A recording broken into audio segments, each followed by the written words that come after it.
Asri Gunawan kembali bersama Anda di Berita Utama. Mulutmu harimaumu, peribahasa itu benar adanya. Di tengah kesulitan ekonomi hingga kenaikan pajak secara ugal-ugalan yang membebani rakyat, pejabat justru asbun alias asal bunyi dan mengeluarkan tindakan yang tidak simpatik. Gaya komunikasi pejabat yang tidak tepat menuai kecaman dari masyarakat. Mulai dari melontarkan perkataan yang kurang elok hingga perilaku yang empati memancing kemarahan rakyat. Padahal digaji dari pajak rakyat. Tapi kok malah membebani dan mengolok-olok rakyat? Akhirnya saudara, masyarakat turun ke jalan berunjuk rasa menyampaikan keresahan mereka secara masif di sejumlah daerah di Indonesia.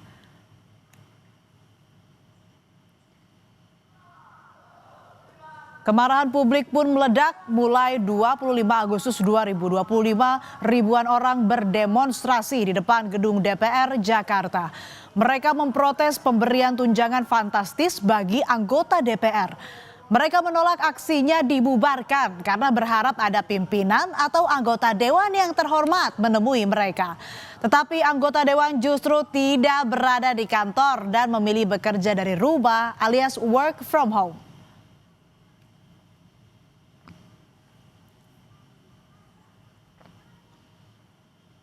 Tak puas karena aspirasinya belum didengar oleh DPR, aksi unjuk rasa terus berlanjut berhari-hari. Pendemo terus menyuarakan tuntutan mereka dipenuhi oleh DPR. Aksi ini bahkan dilakukan sampai malam hari.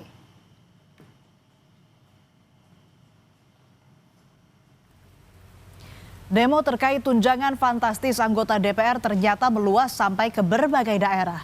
Di Bandung, unjuk rasa di depan gedung DPRD Provinsi Jawa Barat berlanjut hingga Sabtu malam 30 Agustus. Meski hujan, pengunjuk rasa tetap bertahan di depan gedung DPRD. Polisi memperketat pengamanan mengantisipasi unjuk rasa tak diwarnai tindakan anarkistis. Masyarakat yang geram akibat aksi asbun pejabat awalnya hanya menggelar aksi unjuk rasa di depan gedung DPR. Namun ternyata amarah warga terhadap pejabat yang asal bunyi dan dinilai tak simpatik pada rakyat berbuntut perusakan hingga penjarahan rumah sejumlah anggota dewan. Yang menjadi sorotan utama masyarakat adalah Ahmad Sahroni. Sampai-sampai rumah milik anggota DPR RI Ahmad Sahroni di Tanjung Priok, Jakarta Utara didatangi massa. Warga yang awalnya hanya berkumpul di depan rumah kemudian memaksa masuk. Massa kemudian merusak mobil dan mengambil sejumlah barang yang berada di rumah politisi Partai Nasdem ini.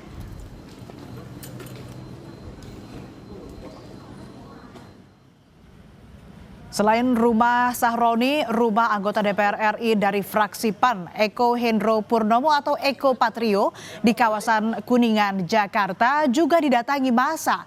Massa memaksa masuk ke rumah politisi Partai Amanat Nasional itu. Aparat TNI dan petugas keamanan kompleks mencoba mengamankan situasi.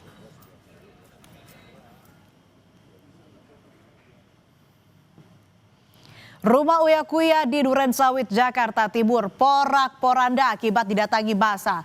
Sejumlah barang berserakan di lantai. Perabotan di rumah Uya pun tak tersisa diambil oleh massa. Tak hanya itu, massa juga merusak sejumlah bagian di rumah politisi Partai Amanat Nasional ini.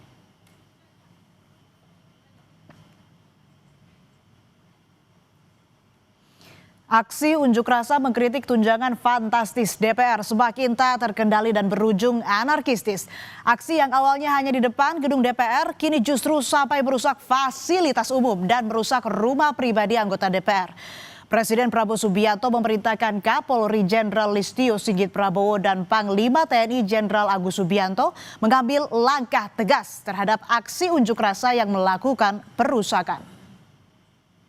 Kepada pihak kepolisian dan TNI, saya perintahkan untuk mengambil tindakan yang setegas-tegasnya terhadap segala macam bentuk pengerusakan fasilitas umum, penjarahan terhadap rumah individu ataupun tempat-tempat umum atau sentra-sentra ekonomi.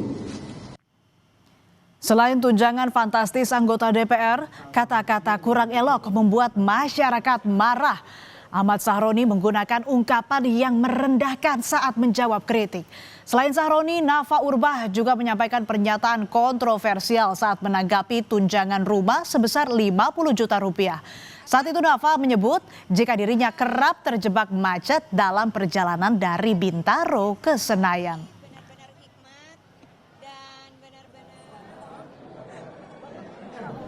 Jangan.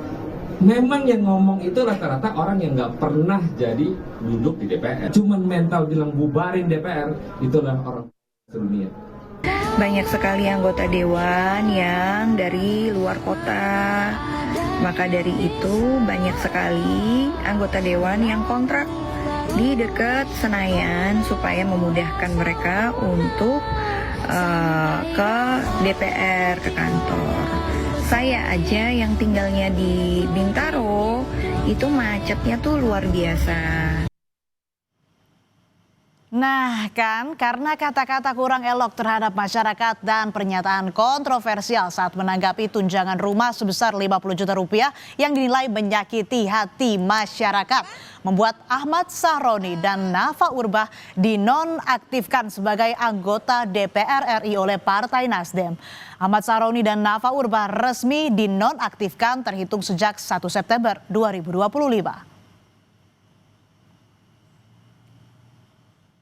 Dalam perjalanan mengemban aspirasi masyarakat, ternyata ada pernyataan dari para wakil rakyat, khususnya anggota DPR RI dari fraksi Partai Nasdem yang telah menyinggung dan mencederai perasaan rakyat.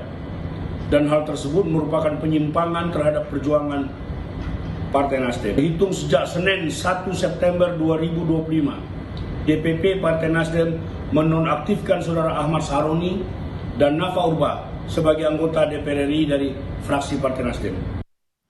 Nasib serupa juga dialami Eko Hendro Purnomo atau Eko Patrio dan Surya Utama alias Uya Kuya.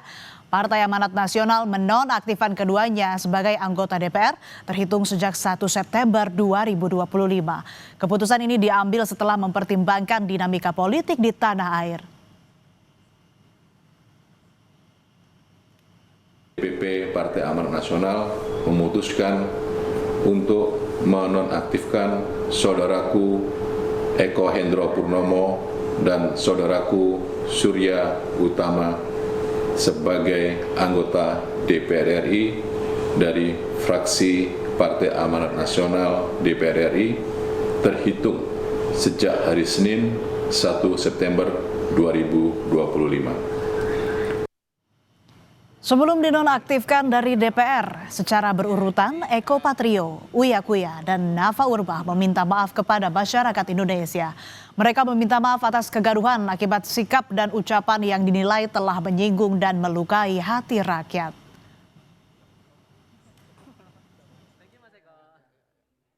Menyampaikan permohonan maaf yang sedalam-dalamnya kepada masyarakat atas keresahan yang timbul. Tidak sedikit pun terbesit niat dari saya untuk memperkeruh keadaan. Tentunya ke depan saya akan lebih berhati-hati dalam bersikap. Saya minta maaf sedalam-dalamnya sekali lagi dari hati saya yang paling dalam. Mudah-mudahan ke depannya ini menjadi introspeksi yang sangat berarti buat saya. Meminta maaf yang sebesar-besarnya atas setiap perkataan yang keluar dari mulut saya yang menyakiti hati masyarakat Indonesia. Ternyata tak hanya Sahroni, Nafa Urbah, Uya Kuya, dan Eko Patrio saja yang dinonaktifkan partainya. Partai Golkar ternyata juga menonaktifkan Adis Kadir sebagai anggota DPR terhitung mulai Senin 1 September 2025. Keputusan ini diambil menyusul pernyataan Adis Kadir soal tunjangan fantastis DPR yang dinilai tidak peka dan memantik amarah rakyat.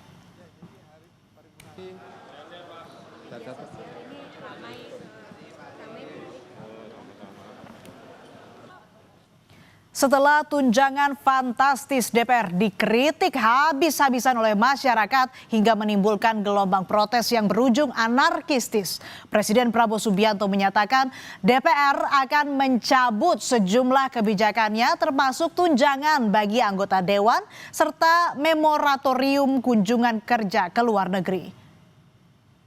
Pimpinan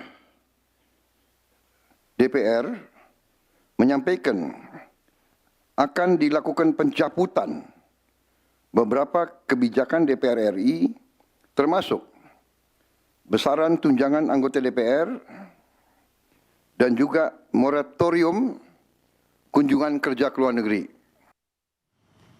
Sejumlah anggota DPR mengaku tak keberatan jika tunjangan para wakil rakyat dievaluasi. Anggota DPR dari fraksi PDI Perjuangan Rieke Diah Pitaloka bilang tak mempermasalahkan tunjangan fantastis dihapus.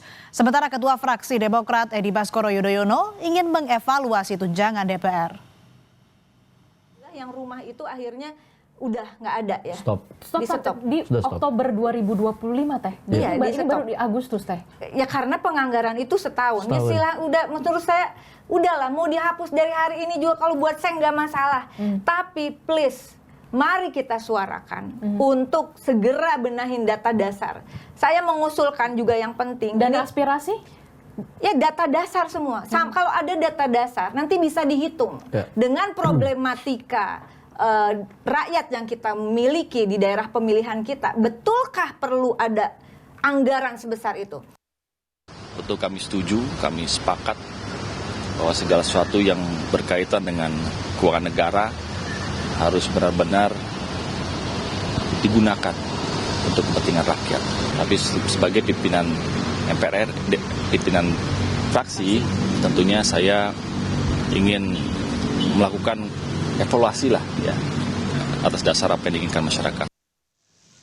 Ekonom sekaligus guru besar ilmu ekonomi UI Renal Kasali menyebut untuk menyelesaikan konflik ini pemerintah harus menyelesaikan sampai ke akar-akarnya. Tidak hanya memberi sanksi pejabat yang ngomong sembarangan tapi juga persoalan yang lebih mendasar yaitu ketidakadilan yang dirasakan oleh rakyat harus dihapuskan. Pemerintah harus berani mengevaluasi kebijakan yang menyebabkan rakyat menderita.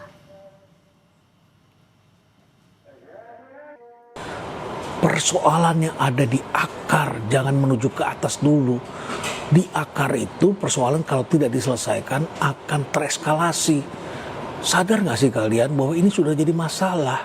Masalahnya pejabat yang ngomong sembarangan. Soal tanah mau disita, soal uang tabungan kemudian dibekukan di rekening. Ini gimana sih, seperti nggak ngerti masalah. Lalu masyarakat semakin menderita. Pajak lagi, pajak lagi, pajak lagi. Sekarang bisnis online kena pajak, ini kena pajak, apa-apa pajak. Ampun deh, pimpinan daerah juga nggak mau mikir. Langsung naikkan ratusan persen, bahkan ada yang 1000%. Ini kan melukai perasaan rakyat. Apa nggak tahu rakyatnya lagi susah?